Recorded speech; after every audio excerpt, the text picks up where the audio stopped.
And now, What's My Line? Brought to you by Stop at Spray Deodorant. Poof, there goes perspiration. Poof Deodorant Body Powder, the body powder you spray. The Nest Shampoo, the new flowing cream shampoo. All in the first truly functional cosmetic containers, far easier to use. All created by Dr. Jules Montagnier, the famous cosmetic chemist. Time now to enjoy What's My Line?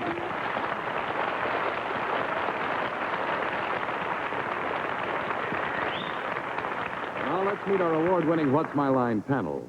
First, Pink Elephant opens here in New York Wednesday night at the Playhouse Theater. Mr. Steve Allen. Thank you. Thank you very much. On my left, the young lady who once again tonight is wearing her earmobiles. That's these little things right here. Arlene Francis.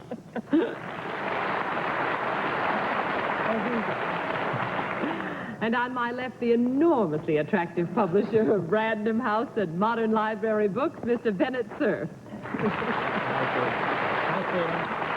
This mobile is a Chevrolet. Now, on my left is our preeminent newscaster, man about town, and panel moderator, whose full name, believe it or not, is John Charles Patrick Krogan Daly.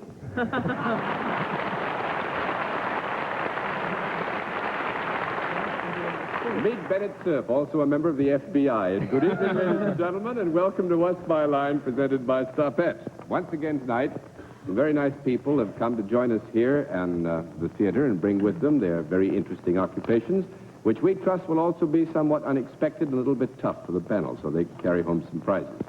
We'll also have a famous guest challenger before the panel a bit later in the program. But now it's time for the experts to meet our first challenger, whose job they've got to spot. So would you sign in, please, sir?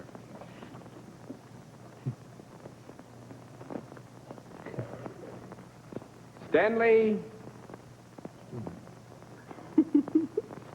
Parker. Is that right, sir?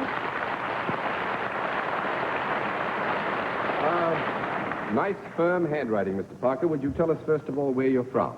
New York City. From New York City. Well, that explains the nice, firm handwriting. Now, see if you can be just as firm when you go over and meet our panel. Would you be good enough to walk over in front of them for me, please? Mr. Parker, can I see your inside pocket? I just want to see if you have a Parker pen in there. Okay. All right, Mr. Parker, will you, cutting a very fine figure, please move back over here now and sit down next to me. And as you may well know, at this point on the program, we always give our friends on the panel one free wild guess as to what your line may be on the basis of this brief acquaintanceship, and we always begin the wild guesses with Miss Kilgallen. I think he makes monograms. Makes monograms, Mr. Allen. I think Mr. Parker parks cars. Miss Francis. I think he makes bicycles. Mr. Cerf. I think Mr. Parker makes umbrellas, and I think he's made $5 million in the past 2 weeks. No, nobody has it right. We'll let our viewers have a further look at Mr. Parker, and at the same time, we'll tell them what his line is.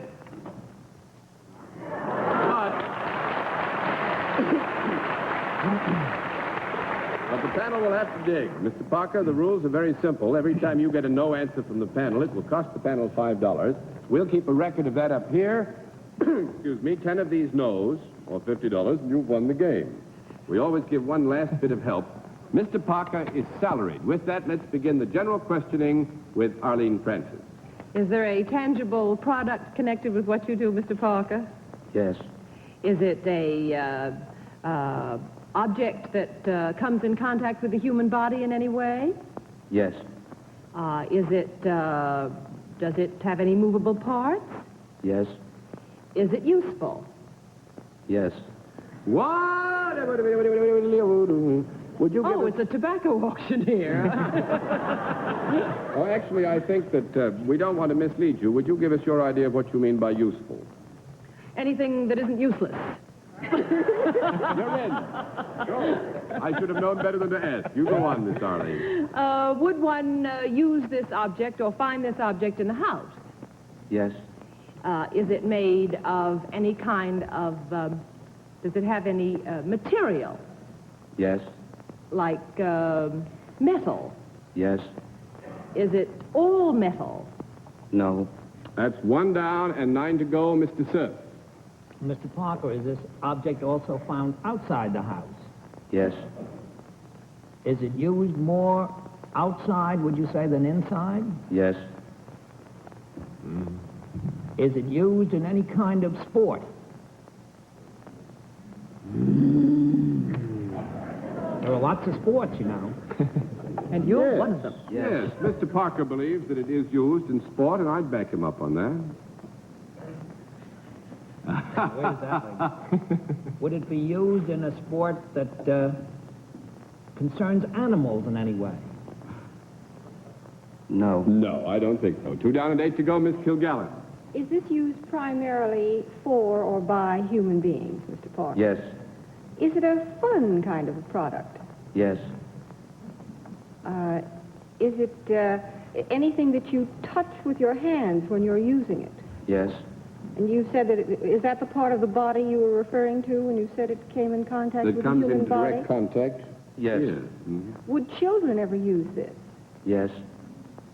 Might children use it even more than grown-ups? Yes. Does it, well, if you're good at this, do you have a certain amount of skill? I mean, are some people better at it than others? Yeah, I would Yes. say that. Yes, I would certainly say that. Is it small enough to hold in my hand? Holding your hand like that. No. 3 down and 7 to go, Mr. Allen. Was the answer to that last question additionally perhaps not by a long shot? Reasonably so, yes. Is it larger than a bread box? Yes. Yes. Is its purpose chiefly to have fun with, rather than secondarily? Yes. Could it be loosely referred to as a toy? Yes. Would it be definitely referred to as a toy? Yes. Hey. Who needs it? My goodness. Could you buy it at a department store? Yes. Would it cost less than $50? Yes. Of course, we Well, I make guess some it- expensive ones just for people like you, but most of them would cost less than $50. You touch it with your hands. That's been established. Not just, but primarily. There's been no call for a conference, please. Excuse me, what? Could you sit on it? No. I don't think so. 4 down and 6 to go, Miss Francis. Then is this primarily used in a standing position? Yes. Do you, would a child jump around with it? Yes. Are the feet in motion when you use the toy? No, just a moment. We've got to have a small conference.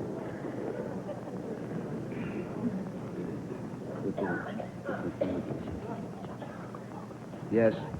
We've had, Mr. Parker agrees that they are in motion, yes. Well, we took advantage of you while you were having a conference and not paying any attention to us. We were having a little talk, and we have decided that maybe it can be either a jumping rope or a pogo stick. Is it one of these? Yes. Which one? Oh, it's got metal on it. Pogo stick? Pogo stick is right. Thank you, Dorothy. All right, you have determined that Mr. Parker has something to do with pogo sticks, but what does he have to do with pogo sticks? Well, I hope he tests them. He tests them. That'll make it 5 down and 5 to go, Mr. Cerf. Well, he looks like a pogo stick maker to me. That's what it is. He makes pogo sticks. Very good. All right, Mr. Parker, you have done reasonably well with the prizes. We gave them a reasonably rough time, and please, I'll thank Sir because you've been our guest in What's My Line. Nice to see you. All right, panel, let's see what you can do with another challenger. Would you sign in, please, sir? Claude Plummer or Plummer? Plummer. How are you, sir? Mr. Plummer. Mr. Plummer, you get that panel? Mr. Yeah. Plummer, where are you from? Tucker, Georgia. Oh, well, it's nice to have somebody from so far away. Well, my friends over in the panel haven't been known to bite anybody for a long time, so I'm going to risk sending you over there to meet them. Would you walk down in front of them, please? Could I have a Georgia handshake? Thank you. Thank you. I could tell it was Southern just by the way you did it. All right, Mr. Plummer, down next to me, and at this point, as I think you might know, too, we always give the panel one free wild guess as to what your line may be, and we always begin these wild guesses with Miss Kilgallen. I think he manufactures hush puppies. Hush puppies. What is a hush puppy, Miss Kilgallen? It's an edible, John. It's an edible. Oh, I was afraid it might be a mobile. I could give you the recipe, but it'd take too long. All right, Mr. Allen. I think Mr. Plummer from Tucker is just plumb tuckered out, that's all. Miss Benson. I think he's with the Chamber of Commerce. Mr. Cerf. I think Mr. Plummer runs that golf course where the president always plays. No, I'm afraid nobody has it right. We'll let our viewers at home get another look at Mr. Plummer, and at the same time, we'll tell them what his line is. But the panel has got to dig. Mr. Plummer, the rules are very simple. Every no answer costs the panel $5. And if you get 10 of these no's racked up, you have won the game. There's just nothing left for them to do. The last bit of help for the panel, Mr. Plummer, is self-employed. With that, let's begin the general questioning with Steve Allen. Is there a product connected with your work, sir? Yes. Is it the kind of a product that might be found in the home? Yes. Might it come into contact with the housewife? Yes. All right. Is it worn? Yes.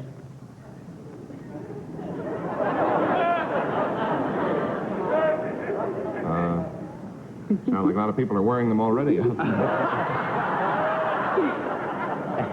When it is worn next to the body? Yes.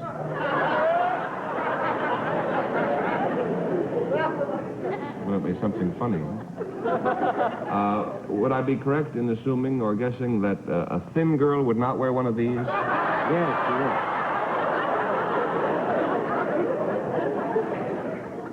Well, let's eliminate thin girls for a minute. Might you say that possibly it's ever a struggle to get into one of these things? Yes, there could be occasions when it would be a struggle to get into one of these things, yeah.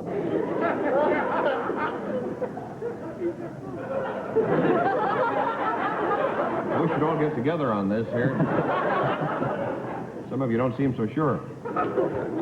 Do you ever possibly in public see a woman pulling and tugging at a thing? Yes.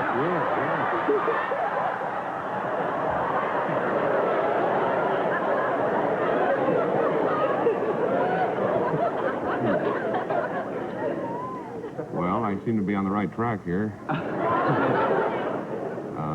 As long as we all know what we're talking about, is he in the two-way stretch line of any kind? No. That's one down and 9 to go. Miss Preston. Is it possible that this that is worn would not be considered apparel? By that I mean it would not be bought in a dress shop. Well, yes, we could say it would not be bought in a dress shop. Uh-huh. Yes. Is it worn ever by animals? Yes. Is it also worn by human beings? No, Ever? I've known some... It'd be called strange if they did. We'll just flip a card. There you go, Mr. Sir. Mr. Plummer, would this object with which you're connected be worn by four-legged animals primarily? Yes. Domestic animals of some sort? Yes. Might it be worn by horses? No. That's 3 down and 7 to go. Miss Kilgallen. Might it be worn by animals smaller than horses? Yes. Might they be household pets, such as Yes. dogs? Yes. Would this be an item of apparel for a dog? Or if not apparel, an accoutrement? Oh, I think it could be... I do think it could be described as an accoutrement. Yes. Remember, Dorothy, this program goes into the home.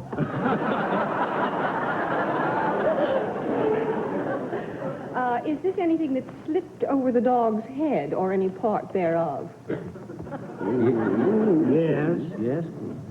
Is it ever made of leather? Or Yes. partially? Does it have any metal Yes. on it, too? Do some cities have a regulation that dogs have to wear these when they go bye-bye? No. Oh, I'm sorry. Mr. Plummer's from Tucker.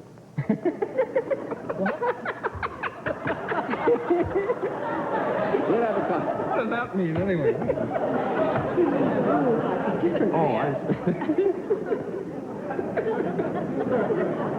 Tucker It's never compulsory. Sure, and 2 and 2 are 4, and it's raining out.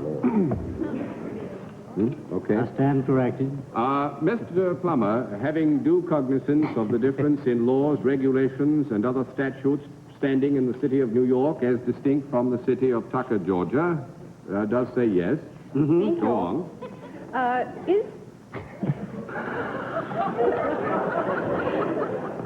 Is this something that a dog would be more apt to wear out of doors than indoors, let us say?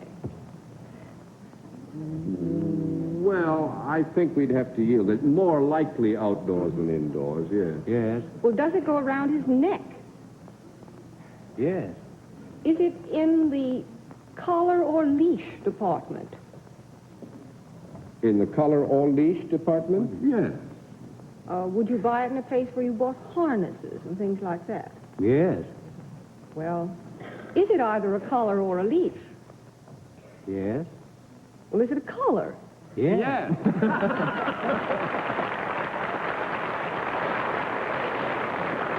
There's one little bit of cleanup now, Miss Dorothy. Mr. Plummer has a relationship to the dog collar. Now, what is the relationship? Does he make them? He makes them, that's right. First time around the clock, makes dog collars. And thanks very much, Mr. Plummer. We didn't do as well by you on the prizes as I would like to have seen it done, but I think the panel did a wonderful job, and it's nice of you to come and visit us. And we had a lot of fun. Thank you.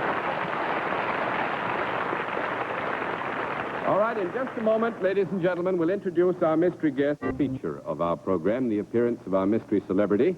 My friends on the panel would know our guest immediately, so we have provided them with blindfolds. Are they all in place, panel? Yes. Good. Will you come in, mystery challenger, and sign in, please?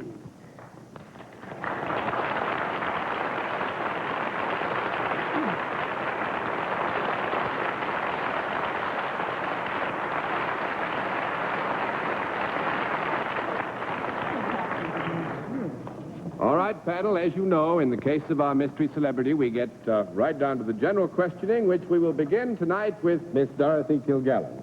Are there just one of you? Are there just one of you here? Yes. Oh. Are you connected with the entertainment world? In a way. Would you be considered an actress? No. 1 down and 9 to go, Mr. Allen. Not an actress. Well, are you then something like a producer of some sort, or? No. 2 down and 8 to go.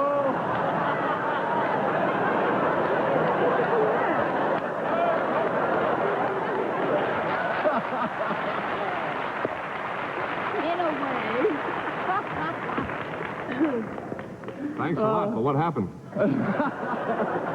Steve, when this is all over, you'll know what you've done. All right, that's 2 down and 8 to go, Miss Francis. Now, I just want to be sure about this. You are associated in the entertainment industry, but you are not in production. Is that correct? No. Our guest is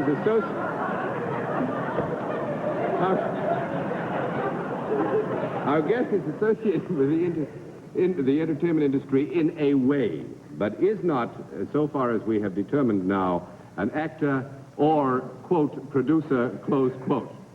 You take it from there, Miss. Uh-huh. I don't know where to take it. Have you ever appeared in the New York theater? No. That's 3 down and 7 to go, Mr. Cerf. All this hilarity about producing makes me wonder if you have anything whatever to do with babies. In a way. What way? Have you got any children of your own? Yes. Have you got more than one? Yes. Are they well-known children? No. Well, now, I must, I think, with our guest's permission, say that it's reasonable to presume, taking a standard, the normal youngster like your youngster or mine, Bennett, that our guest's children are probably better known than our youngsters are, for instance. Well, that doesn't help me a bit. That's how I'm hoping. Have you got a couple of famous daughters by any chance? No. Not beyond the term of reference which was laid down a moment ago. So that would be 4 down and 6 to go, Miss Kilgallen. Would you say that your husband was connected with the entertainment world? Yes. Is he better known in the entertainment world than you are? Oh, sure. And is he better known in the entertainment world than your children? Oh, yes. Bennett asked if you had a couple of daughters who were famous, and you said no. But do you have a couple of daughters? Yes. Do you have more than a couple? Yes. Do you have nothing but daughters? Yes. Are you, by any chance, Ida Cantor?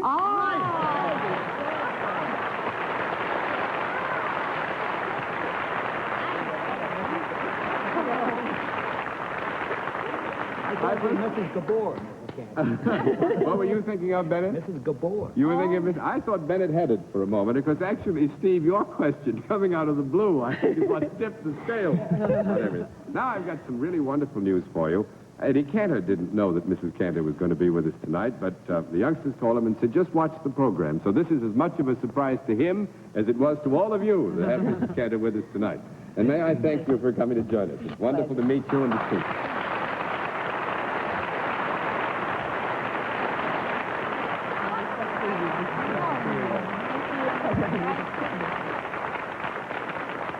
All right, now, let's see what our friends in the panel can do with another challenger.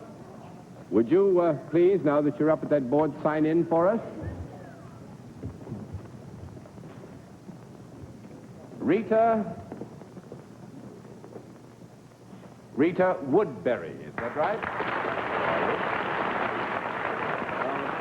Will you tell us, first of all, where you're from? Boston, Massachusetts. Boston, Massachusetts. You have lots of friends in the house, and my family's a Boston family. Those are all New Yorkers over there. Be nice and go over and see them anyway, would you, please? Get that red hair in Boston, Miss Woodbury? Yes, I did. May I see your hands, Miss Woodbury? Would you like to see my hands, Miss Woodbury? All right, Miss Woodbury, would you come over here now, please, and join us? And on the basis of that fine, firm, and very good handwriting and that short walk that you took, we'll give our friends in the panel a chance to have one free guess as to what your line may be. And we'll begin the free guesses with Miss Kilgallen. Well, I think she has something to do with airlines, but isn't a hostess. Personnel. Mr. Allen. I think Miss Woodbury gives facial cocktails. Miss Francis. I think she's a bank teller. Mr. Cerf. I think she chaperones Harvard boys. This is an occupation. No, I'm afraid nobody has it right. We'll let our viewers have a further look at Miss Woodbury, and at the same time, we'll tell them what her line is.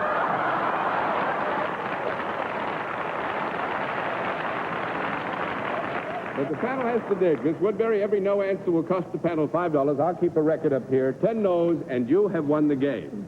One last bit of help. Miss Woodbury is salaried. With that, let's begin the general questioning with Mr. Cerf. Miss Woodbury, do you work for a profit-making organization? Yes.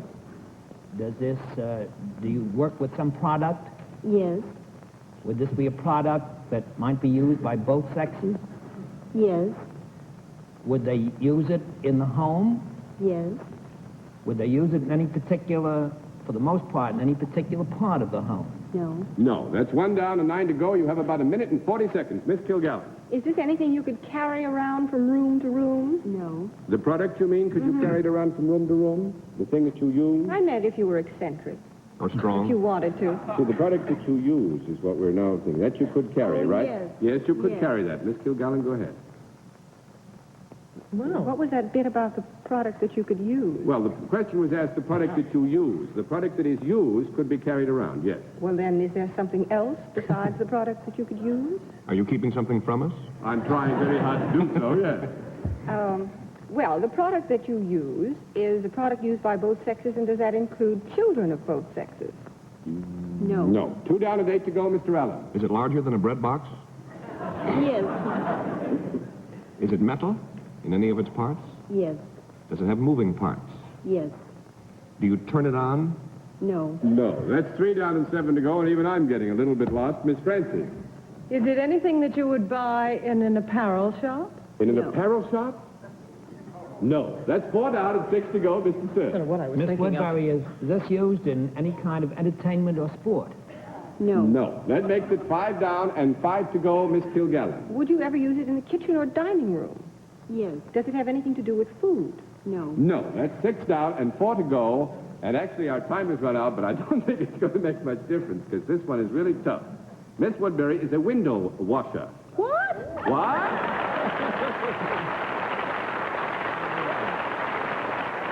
And you have won by default And Paul, $50, and thanks for being our guest on What's My Line. It's very nice to have you with us. And Thank you. incidentally, Mr. Daly, I work for Weathermaster Alsco. They have aluminum windows And that makes are it- removable for washing. All righty, thank you very much. So you It's can nice carry to them see you. around with you. Now we get it. Good night, man. Nice to see you. And in just a moment, ladies and gentlemen, we're going to give you a preview look at one of our guests whose line our panel is going to be asked to try and identify on next week's program. Next week at the same time, our panel will be asked, "What's my line?" by this young lady. Would you know what her occupation is? Well, next Sunday, we'll tell you the answers when once again Stopette invites you to see What's My Line. For the other localities, check your local listings for the date and time of our weekly series. And don't forget, we're on CBS Radio with an entirely new program on Wednesday nights. And until we see you again, this is John Daly saying good night, Dorothy. Good night, Steve. Not Arlene. Good night, Bennett. Good night, John. And good night, ladies and gentlemen, and thanks for being with us on What's My Line?